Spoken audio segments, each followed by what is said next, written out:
Ciao a tutti, io sono Yojimbo e vi do il benvenuto nel canale Yo-Kappa Show.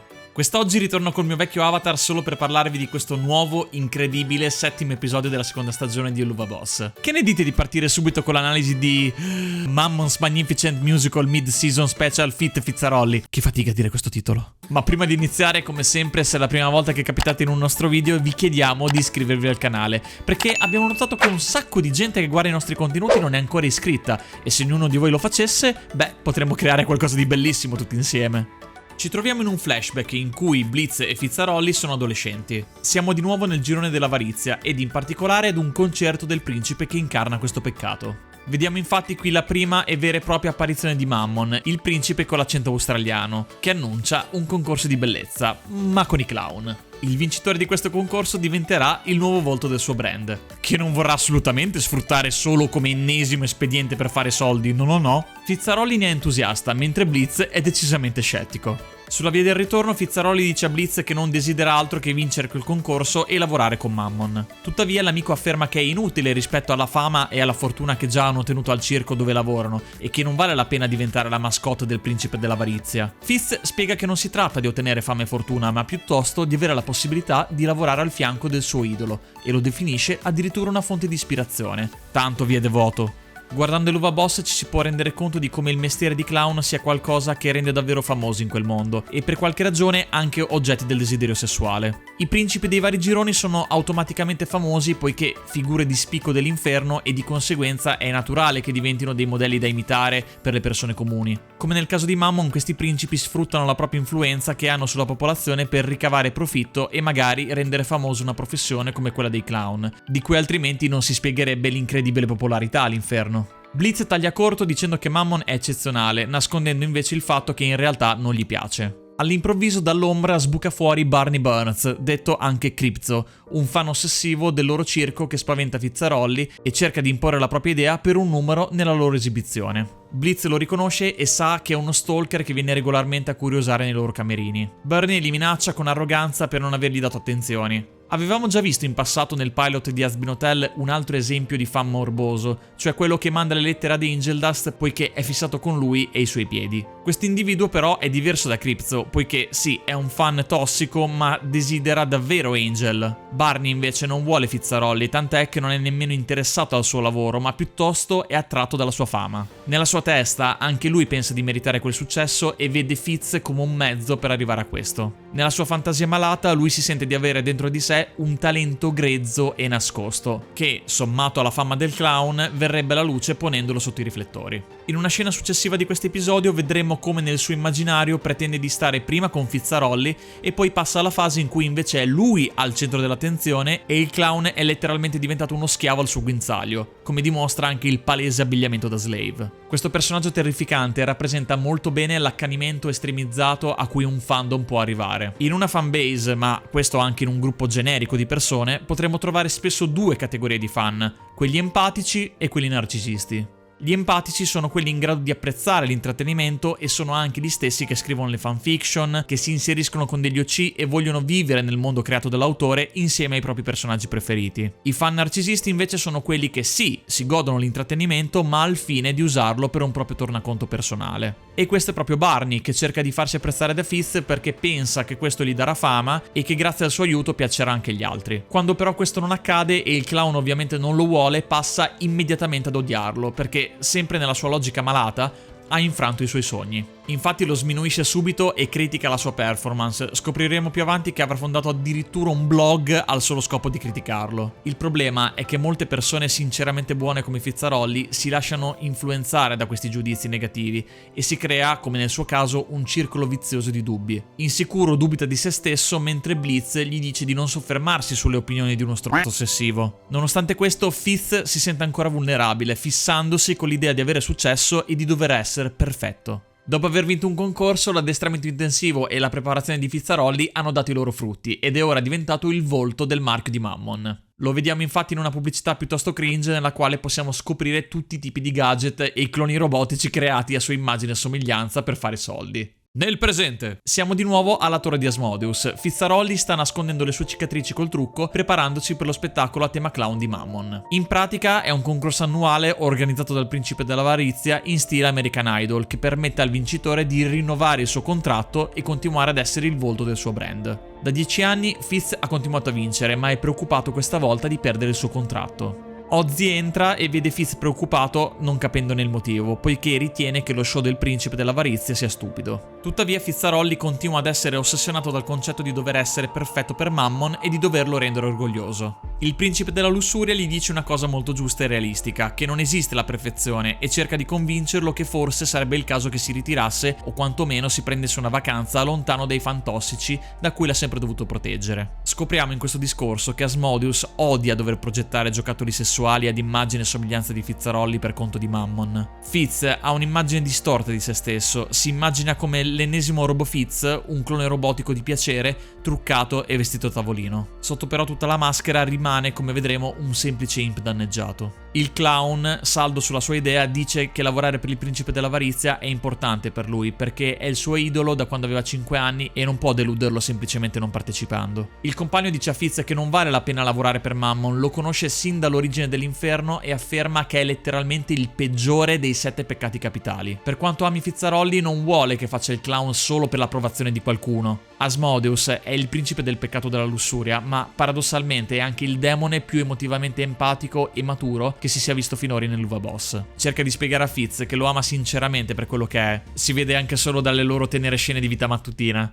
Cercando una mano, Ozzy chiama Blitz, sapendo che potrà aiutare sia il suo compagno a ragionare, sia a fargli da guardia del corpo vista la situazione con il pubblico all'evento. I tre arrivano in limousine al teatro di Mammon. Fizzarolli, sospettoso, chiede perché Blitz li accompagna. Asmodeus giustifica il tutto dicendo che la segretezza della loro storia d'amore non consente loro di essere visti insieme, e Blitz inoltre deve essere lì per una questione di sicurezza, poiché è in grado di proteggerlo, citando l'episodio precedente nel quale sono caduti nelle grinfie di Crimson e Striker. Con l'arrivo di Mammon vediamo, se già non lo si fosse capito, quanto lui lo sta effettivamente sfruttando, e ricordi a Fitz che deve sorridere e rispettare quella che è la sua immagine a cui il pubblico è abituato. Blitz, che non ha peli sulla lingua, è molto critico nei suoi confronti e non esita a dire in faccia al principe dell'avarizia ciò che pensa. Prima di sorridere al pubblico possiamo vedere quanto Fitz sia terrorizzato al pensiero di deludere il suo capo con qualsiasi cosa fuori posto, intimando persino a Blitz di non rispondergli in maniera scortese. L'amico chiede al clown perché, visto che è legato ad Asmodeus, si ostina a partecipare a questo spettacolo, e l'altro si giustifica dicendo che ne ha solo bisogno stampandoci addosso il solito sorriso e indossando la maschera che tutti si aspettano. Sul red carpet incontra le gemelle Glitz e Glam, due stronze ambiziose che non vedono l'ora di schiacciare chiunque osi interferire con la loro vittoria in questa competizione fra clown. Qui Blitz ha l'occasione di incoraggiare l'amico e augurargli di sconfiggere le due squinzie. Fizzarolli e le gemelle gareggiano nello spettacolo di apertura. La sfida si conclude con un pareggio. Mammon organizza ed accoglie personalmente i fan paganti al meet and greet di Fizzarolli. L'imp dice di non sentirsi a proprio agio e chiede se questa volta può saltarlo. Ma il principe ovviamente glielo nega e lo spinge egoisticamente a fare questa cosa per il bene dello spettacolo. Fitz accoglie i suoi fan e tra di essi c'è un piccolo imp che gli dice con il linguaggio dei segni di essere un suo grande fan e di voler diventare anche lui un giorno un clown. Questa scena a nostro parere rappresenta forse il punto più alto che l'Uva Boss sia riuscito a raggiungere. È stato bellissimo vedere Fizzarolli salutarlo cordialmente e parlargli usando il linguaggio dei segni a sua volta, dicendogli che può essere tutto ciò che desidera. Il bambino imp dalle corna spezzate è una persona con disabilità come anche lo stesso Fitz. Questo perciò è abbastanza ovvio che rappresenti se stesso da piccolo, pieno di speranze e di sogni come era un tempo. L'inclusione di un personaggio sordo è una cosa bellissima, una delle tante perle che rende questo episodio davvero ottimo. Complimenti a Vivienne e a tutto lo staff per questa scelta. Purtroppo poco dopo riappare nuovamente Barney, rancoroso e tossico esattamente come tanti anni prima. Il clown sta avendo un palese attacco di panico e torna di nuovo Mammon. Fiuta che qualcosa non va, ma ovviamente non pensa che forse sarebbe il caso di rimandare lo spettacolo. No, il guadagno viene sempre prima di tutto. Perciò gli dice che farà iniziare prima le gemelle dando a lui il tempo di ricomporsi. Qui tra l'altro vediamo già un dettaglio che anticipa qualcosa che succederà successivamente.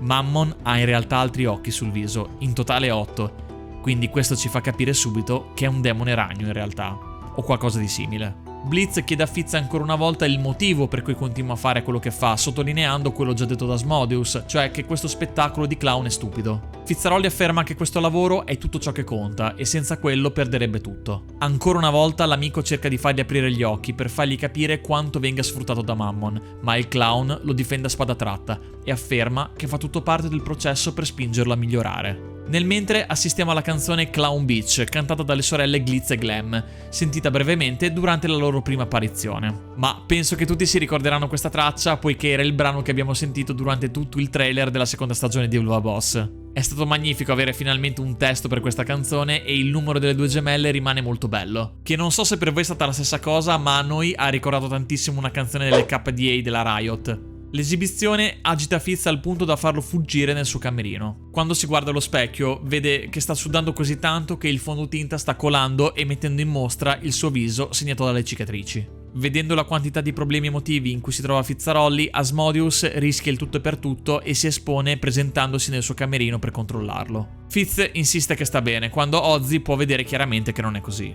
Prova ancora una volta a parlare con lui e a farlo ragionare, ma il clown è ancora testardo e sostiene che deve dimostrare di dover fare lo spettacolo. È allora che Asmodeus è in grado di spiegargli che è ossessionato dal dover essere un clown perfetto perché Mammon gli sta imponendo questa immagine. Fizzarolli gli confessa che secondo lui entrambi hanno la loro vita perfetta grazie a Mammon, che senza di lui non sarebbe niente, che deve vincere, deve dimostrare di essere ancora il migliore perché senza di lui non ha nulla, non è nulla. E per la prima volta nella serie si toglie la cuffia, mostrando cosa rimane delle sue corna martoriate. Si mette a nudo totalmente. Ozzy gli spiega che Mammon non ha fatto proprio nulla per renderlo famoso, che lui era già così, divertente, stimolante e che il successo se l'è creato da solo. Soprattutto il compagno gli dice quanto lo abbia ispirato e quanto ami ogni aspetto di lui. E conclude la sua sentita dichiarazione dicendo che Limp è un artista migliore più di quanto Mammon non sarà mai. Ozzy ci sarà sempre al suo fianco, che vinca oppure no. Parte un'altra meravigliosa canzone che è un duetto fra i due demoni che alla fine si scambiano un bacio finché non vengono interrotti da Barney. È tornato e li sta minacciando con un pugnale. Per fortuna Blitz era nascosto nel camerino e gli fa saltare la testa una volta per tutte. Finalmente ha smesso di rompere i coglioni. Limp vede che i due sono davvero una cosa sola e poi si congratula sarcasticamente con loro per la loro ipocrisia. Fizzarolli esegue una canzone che racconta la storia degli abusi che ha dovuto affrontare e subire tutta la sua vita e di come è pronto ad andarsene col botto. L'esibizione si conclude con il vaffanculo più grande di sempre e Fitz molla e affronta finalmente Mammon. Il principe, resosi conto solo in ritardo che la canzone riguardava lui poiché è stupido come un provolone, assume la sua forma demoniaca completa. In questa versione vediamo che ha ben 8 gambe rispetto alla sua forma più piccola che ne ha solo 2. Più che un ragno, avendo il corpo così lungo, sembra quasi, in certi momenti, un altro tipo di animale. Sappiamo che in genere i ragni sono noti per intrappolare le loro vittime nelle tele e prosciugarle. Il modo invece in cui si muove Mammon ci ricorda di più quello di un parassita. È ironico pensare che effettivamente questo è. Per curiosità, se c'è qualcun esperto di insetti, scriveteci qui sotto cosa potrebbe essere. Pensiamoci un attimo, si ingrossa e cresce sempre di più, ma questo grazie solo al lavoro degli altri. È un parassita della società che deruba non solo gli abitanti dell'inferno, danneggiandoli fino alla disperazione o alla morte, ma anche Lucifero stesso e gli altri principi. Davvero un essere schifoso. Vedendo il suo amante in pericolo, anche Asmodeus si trasforma e si prepara alla battaglia. Questo leggendario faccia a faccia ci regala uno dei momenti più epici, paragonabile solo a quando Stolas si era mostrato nella sua forma gufona completa dell'episodio 6. Mammon cerca di ricattare Ozzy minacciandolo di rivelare la sua storia d'amore con Fizzarolli, ma il principe della lussuria invece lo annuncia a tutto il pubblico. Reso impotente, il principe dell'avarizia se ne va minacciando l'altro peccato capitale e dicendo che si pentirà di aver rivelato il suo segreto più profondo, e scompare. L'esplosione fa crollare l'intero posto. L'episodio si conclude con Fizzarolli e Asmodeus che si stanno coccolando nella limousine verso casa, quando Blitz chiede con nonchalance chi è che sta sopra. È bello vedere come con Ozzy e Fitz la trama di Luva Boss si stia espandendo da un paio di episodi. L'arco di Mammon che cerca di vendicarsi su entrambi è qualcosa che aspettiamo con ansia di vedere, anche perché, come detto la scorsa volta, a parte Blitz non ci si sta concentrando sui soliti personaggi principali, ma giustamente su altre due figure presentate inizialmente come villain. Ci stiamo affezionando da morire a quei due. Fizzarolli e Asmodeus sono dei personaggi complessi e costruiti benissimo, oltre che adorabili, e il fatto che stiano avendo così tanto spazio è davvero fantastico. fantastico. Anche questo episodio è ben realizzato e geniale sotto tanti aspetti. Avrete notato che non abbiamo parlato molto delle canzoni, questo perché meritano un approfondimento a parte nel prossimo video della rubrica Cose nascoste in cui troveremo tutti gli easter egg nascosti in questa puntata di Eluva Boss. Non dimenticatevi di iscrivervi al canale e attivare la campanellina delle notifiche per non perdervi un sacco di contenuti a tema animazione. E noi come sempre ci vediamo al prossimo video.